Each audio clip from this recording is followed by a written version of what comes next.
Alright, welcome back to my channel. What am I doing today? I wanted to show you I have gotten all of this stuff for free from various and sundry thrift stores over the last 5 or 6 months. And the reason why I'm even doing this is because I picked up this monitor for free about 2 months ago, and it's been riding around on the front seat of my car. It is an HP 2408. It's a 24-inch monitor. It's not high definition, but it's high resolution. 2008. I figured, well, let me try to hook this up, because I did make that video a couple of videos ago about that TV tuner card. I can put it in this thing. So what I ended up doing is I'm using this, which is an HP,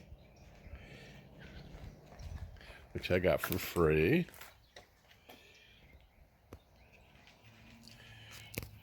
It's got a NVIDIA graphics, built-in graphics card. It's got a dual-core processor in it, in Windows 7. Also has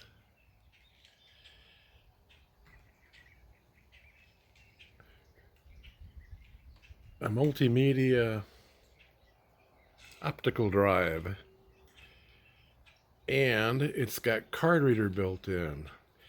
And that excites me because I can download my files off my camera to here without using that little tiny plug-in card I have on my laptop. I'm actually going to set this up to download whatever I video to it, and I'm going to keep it dedicated for that. Let you know what this is. Pavilion P6310Y PC. Perfect PC for digital photos, videos, and music. So I can play music on it, and I can download my things. It's got an AMD Athlon quad-core processor, 6 gig system memory, which ain't too bad, 1 terabyte hard drive, which is really good. Super multi-DVD burner with LightScribe technology. Well, that would be cool. NVIDIA GeForce integrated graphics and genuine Windows 7 Home Premium. This thing looks like it's really never been used at all. There's no dust inside of it or anything. Got it for free. There's the back of the HP monitor.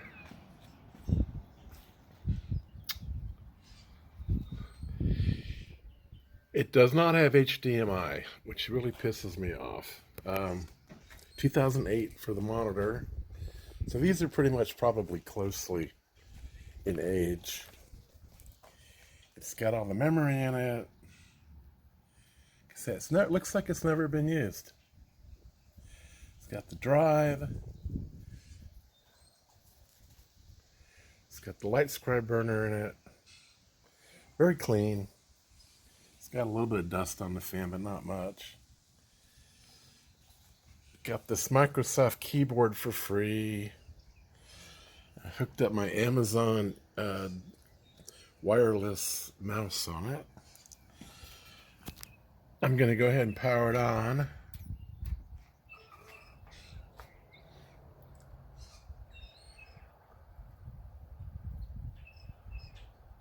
I went through and checked the hard drive. There's nothing wrong with it.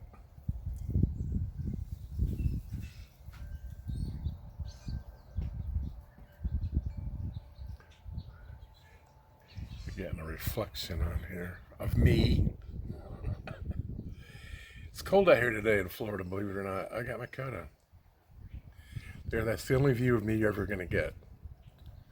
Starting Windows.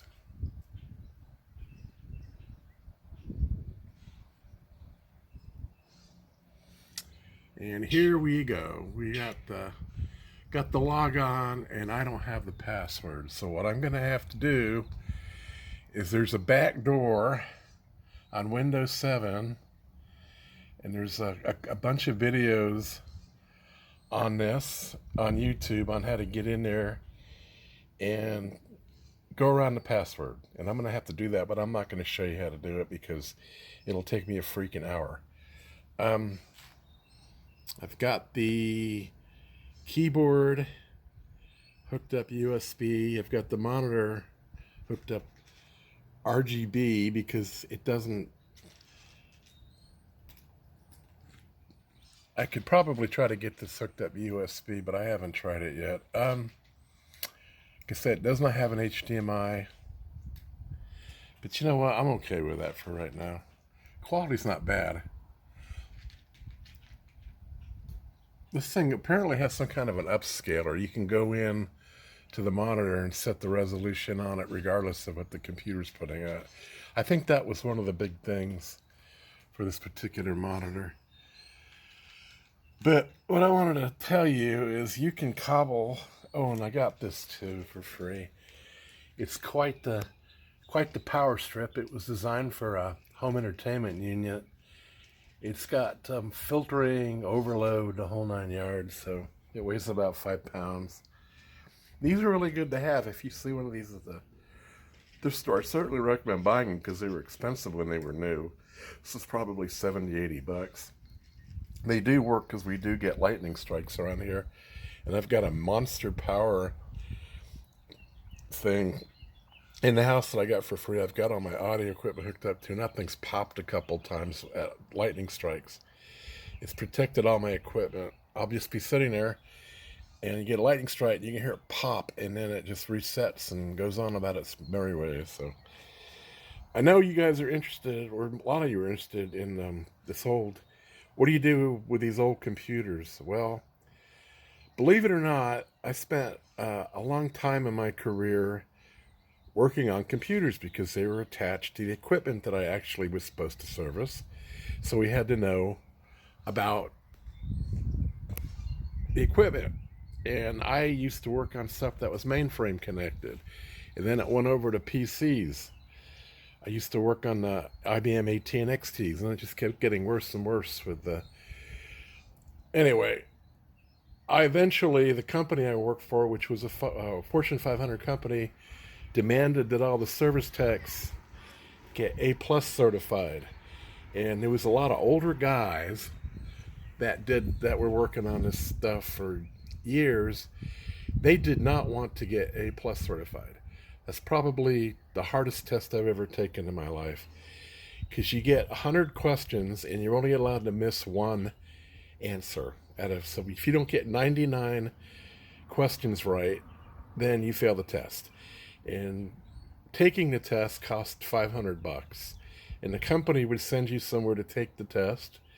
I got sent somewhere in Virginia. They would give you a week to finish up your studying, and there was actually an instructor that would help you with the studying.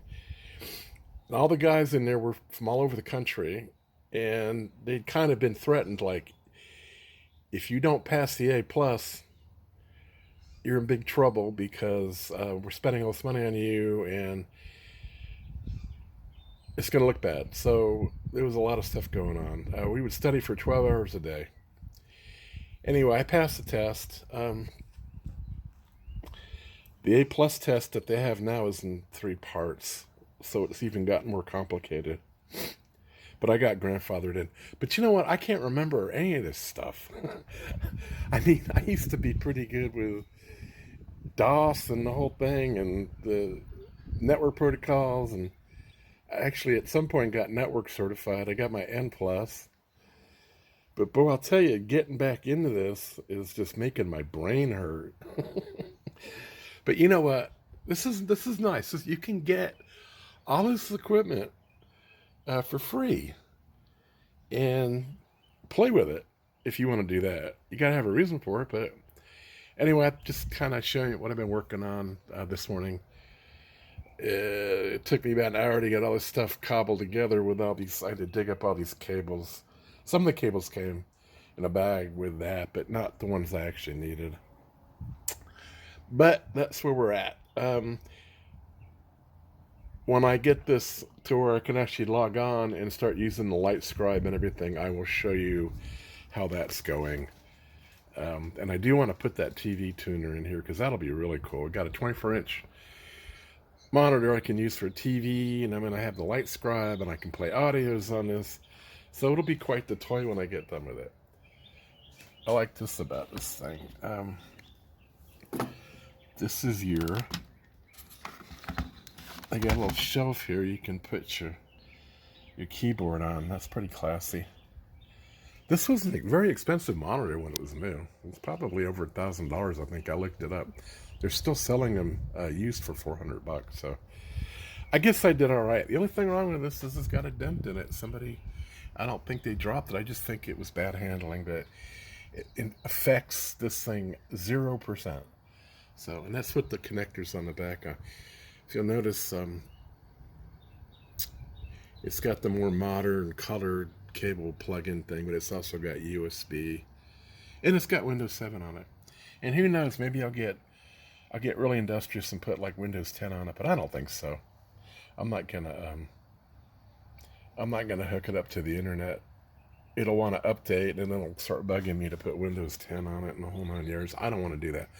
I've got Windows 11 on my laptop. My wife has Windows 11. That's all we need. So, just showing you what you can get for free if you've got the inclination and the opportunity and the room. Because this, forget how much hardware, how much real estate all this crap took up with the cables and the power supplies and the different cord stuff. And I'm doing this on my phone, which actually has more computing power than this whole thing. So, what can I tell you? All right, well, thanks for watching. I'm picking up a couple subscribers every now and then. I appreciate all of you. I'm trying to keep it interesting. Not being preachy. I'm not going to do any more rants. Or I'm not going to promise you that. I probably will do a rant here shortly. But all right, well, thanks for watching. And I will keep working on this. And maybe within a couple days, I'll have this where I can log on to it. Bye.